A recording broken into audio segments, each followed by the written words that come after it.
Assalamualaikum.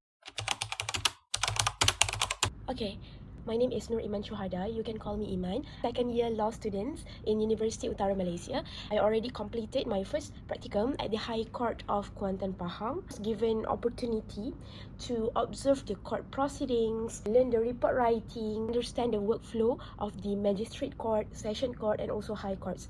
So technically, in our law schools, we are obliged to complete two types of practicum. The practicum runs after you completed your second year. Practicum called as court internship. That school has given only 4 weeks for you to intern in the court, learn as much as you can in the court nearby you. This practicum only took 4 weeks. Meanwhile, after you completed that year, before you enter the final year, we have given another opportunity to continue the internship for the durations of 8 weeks. But not in the court, it will be held in the firm or any linked government agency.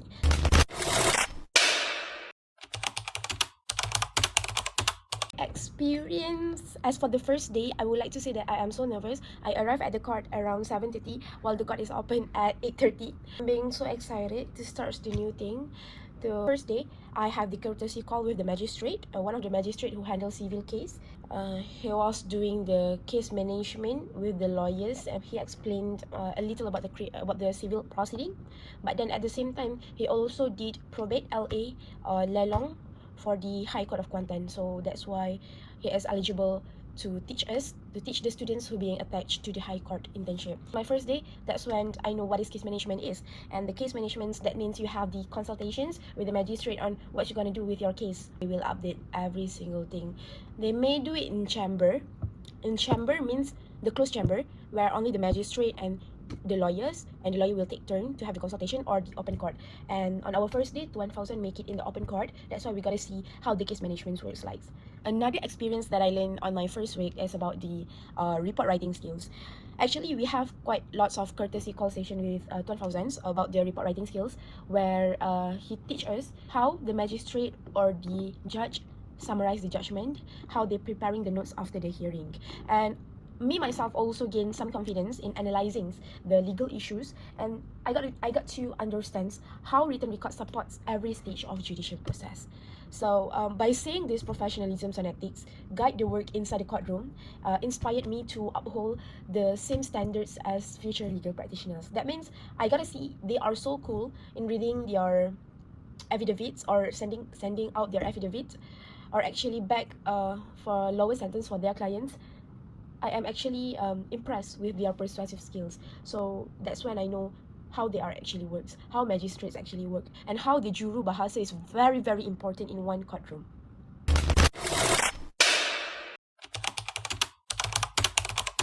As usual that we learn in the class, when we learn criminal law and tort law, we gotta see, okay, criminal law is all about the cases that extreme cases like murder, theft, rape, unnatural offences, and so on. But then in civil, it's more to structured, formal documents and all the things. But when I got into the court, what I can observe is, in the civil court, we observe the method like debt recovery, probate, letters of administrations, maybe family disputes and property claims. I learned that civil proceedings is actually focused on resolving between the private parties. That's when you have one plaintiff, one defendant, the one who wanted to claim, the one who maybe will give out the compensation to the claimant.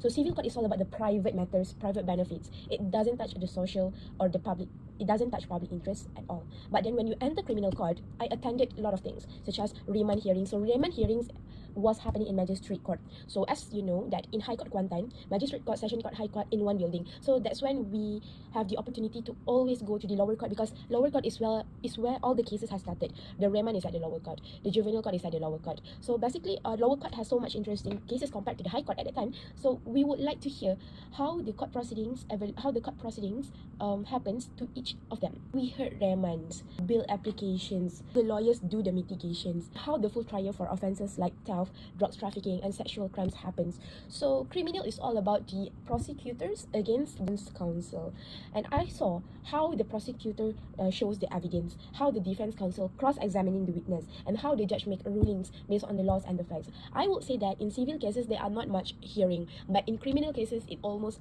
every day they got hearings. Some of the cases about raping, some about the bribes, some of theft, and one of the unique case is about the unnatural offences or sexual offences to the underage persons. During a criminal court, I would say that everything that we have learned in the class is not the same as what they are practiced. I'm not talking that it is totally different. I'm just talking about the procedure. For example, as for the prosecutor, how they hand out the evidence, they would say like, Tuan Hakim, ini adalah laporan urine. Tuan Hakim, ini adalah laporan polis. Ini adalah barang satu ditanda sebagai evidence satu, ditanda sebagai P1, ditanda sebagai P2. So that's how I see, oh, this kind of proceeding you should follow and you should practice in the court. But it could be much more simpler than we follow the theory in the book. As for the mitigation, this is one of my favorite part in the when I enter the criminal court proceeding. So we have like YBGK that call as Yayasan Bantuan Guaman. So this YBGK will always help the OKT who did little offences, and mitigation is where the YBGK asks the court to reduce the sentence because of certain circumstances. For example, Tuan Hakim, OKT mempunyai seorang ibu yang perlu dijaga. OKT juga merupakan seorang pekerja yang tidak tetap yang hanya mendapat saraan bulanan sebanyak 500 sahaja. Mohon mahkamah untuk memberikan hukuman seminimum mungkin.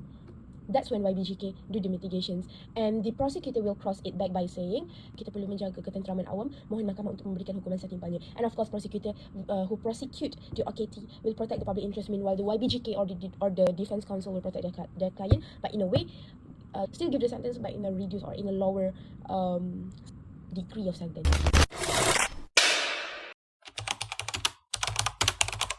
If I'm not doing this internship, I do not know that this kind of thing exists, which is e-lelong was the division under High Court. And this is the most interesting process I learned about e-lelong system, which fall in the civil proceeding. So it is actually the system, the Malaysian's online property auction platform. So through e-lelong, like the properties involved in loan defaults or bankruptcy can be auctioned transparently under the court supervisions, specifically under High Court. That means, for example, if you, the defendant, you cannot pay monthly installment for the house, and then bank will have few alternatives to make sure that you pay and to make sure they get their money back. The first one the bank always do is bankruptcy. That means they will bankrupt yourself in the country. You will receive the status of bankruptcy. But the second alternative, usually they will seize the house, and the house will be sold through e-lelong, through the auction proceeding, just for them to get the money back. But then the most interesting part of e-lelong, the buyer of the auction house, you will get maybe 10% lower from the market price at that time. So make sure to not always focus on the new building house. There are a lot of auction house in the court. If you may see, you may do your research through e-lelong systems in Malaysia. They have lots of property with a very affordable price, because when we say lelong, when we say auction, the price should be reduced to 10% according to the court supervisions. So I have been observed this civil proceeding during my third week, and by observing this session taught me that even beyond trials, the high courts will play a vital role in enforcing the judgments and helping parties to settle the financial dispute fairly.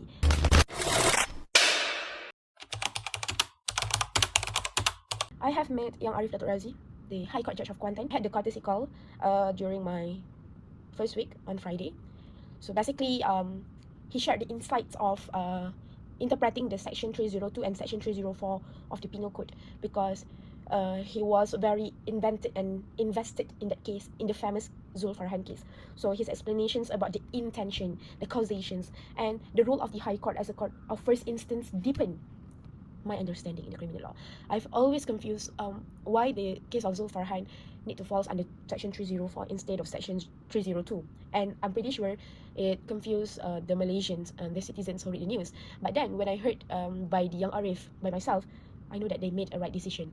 That means I realized the court is not to decide. The court is to interpret the law based on the case, and also the law will decide it. It's not the judge who decided, it's the law who decided. When the law say this, you must decide like this. And that's what happened in Zulfarhan case. They also had the discussions with the other magistrates, the deputy registrars, about the remand procedure, civil case management, and even juvenile court sitting. So in High Court Kuantan, juvenile court will run only on Wednesday.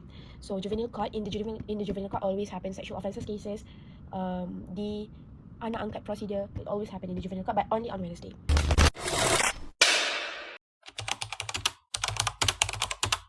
For your information, for non-Muslim marriage, you need to get a grant of decree nasai at the High Court, and luckily I got to hear a session about the grant of decree nasai.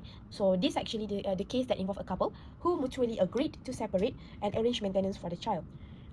The court will carefully review the petition and supporting affidavits and making sure the terms were fair and in the child's best interest.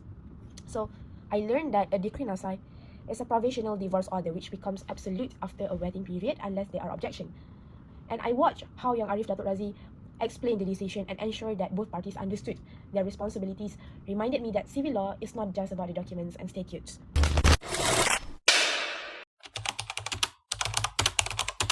There was a one lawyer who doesn't bring his robes and bibs, so he doesn't wear it in the High Court. Before he started his case, he said apologized to the Yang Arif for not wearing the robe and the bib. So this is one of the manners or habit of a lawyer who forgot to bring their robe and the bibs. But then if you got a scold by the judge, then you got scolded. If the judge in the nice mood, then it's okay. But